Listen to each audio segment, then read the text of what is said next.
दुनिया को अपनी आंखों से नहीं देखोगी तुम्हें कुछ भी समझ नहीं आने वाला। सॉन्गी कहने लगती है कि तो आप यहाँ पे क्यों आए हो। जिनू उसे कहता है कि मैं तुम्हें एक ग्रेट हंटर बनाने वाला हूँ। फिर हमें एयरपोर्ट को दिखाते हैं जहाँ हॉन्ग डॉन्स को आया होता है। उसका वेलकम करने जिनचुल भी आया था। डोंगसू जिनचुल से कहता है कि हंटर गिल्ड को मुझसे क्या काम, तुम यहाँ पे क्या करने आए हो। वैसे तुम्हें देख के मुझे अच्छा ही लगा है। जिनचुल उसे कहता है नॉर्मल सी बात है, एक एस रैंक का हंटर कोरिया में आया है। इसकी इन्फॉर्मेशन हमारे सर्विलियंस डिवीजन टीम को पहले से ही पता चल गई थी। डोंगसू से कहता है कि क्या सर्विलियंस टीम, तुम अभी भी उस बुड्ढे चेयरमैन गोगुन के लिए काम करते हो, तुम उसके राइट हैंड हो ना। अगर मैं तुम्हारी जगह होता तो मैं उस बुड्ढे की बैंड बजा के खुद राज करता। जिनचू उसे कहता है कि आप यहाँ पे कब तक रुकने वाले हो। डोंगसू उसे कहता है कि मैं यहाँ पे ज्यादा नहीं रुकने वाला, जैसे मेरा काम खत्म हो जाएगा मैं यहाँ से चला जाऊंगा। जिनचू उसे कहता है कि आपका काम ए रैंक के जिन्हो और डी रैंक के जिन्हो से तो नहीं है। डोंगसू उसे कहता है कि मुझे सर्विलेंस एजेंसी यही उम्मीद थी, तुम्हें पता होने के बाद भी तुम मुझसे पूछ रहे हो क्या तुम मुझे रोकोगे। जिनचुल कहता है कि मैं तो बस अपना काम कर रहा था सर। तभी वो पीछे से दो लो रैंक के हंटर को जाते हुए देखता है। डोंगसू जिनचुल से कह रहा होता है कि मुझे तुम हमेशा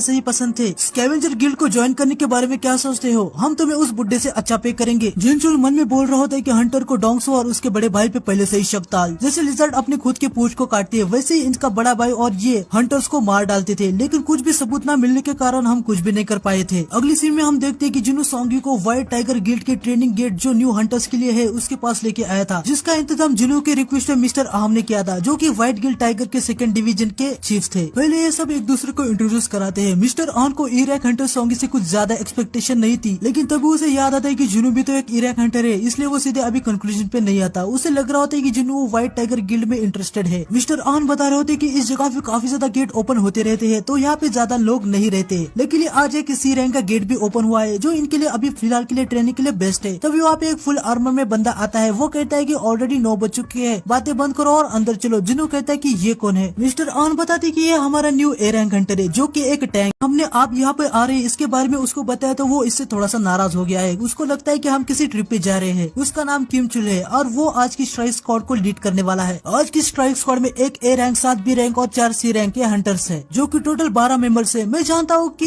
ए रैंक और बी रैंक हंटर्स सी गेट के लिए ज्यादा ही है, माना कि उनकी रैंक ज्यादा है, लेकिन वो न्यू हंटर्स है। जिन्हो कहता है फिर भी ए रैंक और बी रैंक कुछ ज्यादा ही हो गए। वो मन में सोचता है कि इस रेट से कुछ भी सीखने को नहीं मिलेगा, लेकिन इससे सॉन्ग को जरूर पता चलेगा कि हाई रैंक के हंटर के सामने ए रैंक कुछ भी नहीं कर पाते। आगे वो डंजन के अंदर जाने लगते हैं, लेकिन जैसे ही जिन्हो अंदर जाने लगता है उसे अजीब सा फील होता है और हम देखते हैं कि डंजन पूरा का पूरा रेड कलर में बदल जाता है। जिन्हो को खतरा सेंस होता है। वो समझ जाता है कि उनको यहाँ से जल्दी से जल्द निकलना होगा। वो बाहर आने की कोशिश करता है पर नहीं आ पाता। वो जाते समय मिस्टर आहन से कहता है कि मेन स्ट्राइक को जल्द से जल्द कांटेक्ट करे। आहन भी समझ जाते हैं कि अभी मेन स्ट्राइक को कॉल करने से कुछ नहीं होने वाला, इसलिए वो सीधा वाइल्ड गिल्ड के मास्टर को ही कॉल लगा देते हैं। मिस्टर आहन मास्टर से कहते हैं कि एक सी रैंक का गेट अचानक से रेड गेट में बदल गया। ये सुनने के बाद व्हाइट टाइगर गिल्ड का मास्टर एस रैंक का हंटर बेक यूनो वहाँ खुद आ रहे होते हैं। आगे हमें एक बार फिर डोंगसू और जिनचुल को दिखाते हैं। डोंगसू जिनचुल से पूछता है कि मेरे भाई के अंतिम संस्कार का क्या हुआ। जिनचुल बताता है कि दुर्भाग्य से उसकी बॉडी ही नहीं मिली, क्या आप उसकी कब्र से मिलना चाहते हैं। डोंगसू कहता है कि नहीं, जो मर चुका है मुझे उसमें कोई भी इंटरेस्ट नहीं है, मैं जो बाकी कचरा बचा हुआ है उसमें इंटरेस्टेड हूँ। जिनचुल पूछता है कि तो मैं आपको कहाँ पे छोड़ू। डोंगसू कहता है और कहा, डंजन के पास, मुझे उन बेवकूफों को ढूंढना है, अगर वो हंटर है तो वही मिलेंगे। जिनचुल कहता है कि कोरिया में तो काफी तरह के गेट्स है, तो आप उनको कैसे ढूंढोगे। डोंगसू अपने मोबाइल में देखता है और उसे पता चल जाता है कि ई रैंक का हंटर जिन्हो अभी अभी किसी डंजन में गया है। डोंगसू जिनचुल से कहता है कि डंजन के रूल्स बाहर की सोसाइटी से अलग है, तुम समझ गए ना मैं क्या कहने की कोशिश कर रहा हूँ। अगर मैं उसे डंजन के अंदर दफनाऊं या नहीं ये मेरी चॉइस होगी, तुम बस अपने काम पे ध्यान दो। जिनचुल कहता है कि मैं समझ गया सर। हमें जिन्हो और बाकी हंटर्स को दिखा दे जो अलग ही डायमेंशन में आ जाते हैं, जिधर हर तरफ बर्फ थी। उनको कुछ समझ नहीं आ रहा होता है कि वो लोग कहाँ पर आए हैं और गेट भी गायब हो जाता है। जिन्हो को फिलहाल यहाँ पे कोई गड़बड़ तो महसूस नहीं होती। सॉन्गी जिन्हो से पूछ रही होती कि कुछ तो गलत हुआ है ना, तभी उस पे कोई बर्फ के तीर से हमला कर देता है। जिन्हो उसे बहुत ही आसानी से पकड़ लेता है और उसे तोड़ देता है, लेकिन दूसरे एक मेंबर के सिर पे वो बर्फ का तीर लग जाता है और इनको पता चल जाता है कि इन पे आइस एल्फ्स ने हमला किया है। जिन्हो उनकी प्रेजेंस को सेंस नहीं कर पाया था क्योंकि वो काफी दूर थे। जिनका भी ऐसे वाले मॉन्स्टर से पहली बार पाला पड़ा है वो उन्हें आइस एल्फ्स कहते हैं, पर एक्चुअली जो हंटर जिससे पहले से लड़ चुके हैं वो इन्हें आइस लेयर कहते हैं। ये चुपके से अपने दुश्मनों पर वार करते हैं। फिर हमें बेक यूनू को दिखाते हैं जो डंजन के अंदर जाने की कोशिश करता है, पर वो गेट बंद हो चुका था। वो आहन से पूछ रहा था कि ये तो सी रैंक का गेट होना चाहिए था। आन कहता कि हाँ सर ये सी रैंक का ही गेट था। बेक कहता है कि क्या तुमने एसोसिएशन से कंफर्म नहीं किया था? आन कहता है कि हाँ किया था सर, वो भी बार बार सी रैंक ही कह रहे थे। फिर हमें पता चलता है कि जो रेड कलर के गेट होते हैं वो सिर्फ हाई रैंक के डंजन में ही देखे जाते हैं। बेक को यकीन होता है कि ये गेट कम से कम बी या उससे ज्यादा रैंक का है। आन कहता है कि हम इसे फिर से मानामीटर से मेजर करें। बेक कहता है कि गेट पहले से ही रेड हो गया है, अब इसे मानामीटर की वेव एमिट नहीं करेगा, तो इसे मेजर करना इम्पॉसिबल है। इसकी वजह से हमारे पास अब कोई रास्ता नहीं कि हम कैसे पता करें कि ये गेट किस रैंक का है। मुझे बताओ कि गेट के अंदर कितने हंटर गए हैं और उनकी रैंक क्या है। आन बताता है सारे मिला के 12 हंटर से, जिनमें से एक ए रैंक का हंटर है जिसका नाम चुल है और वो लीडर है। बाकी उसके साथ साथ बी रैंक हंटर से। बेक मन में सोच रहा होता है कि ये गेट पक्का बी या ए रैंक का ही होगा। अगर ये एस रैंक का होता तो पूरे देश को इमरजेंसी सिचुएशन में डाल देता। आगे वो सभी को बताता कि अगर ये गेट बी रैंक का होगा तो कम से कम 3 या उससे ज्यादा ए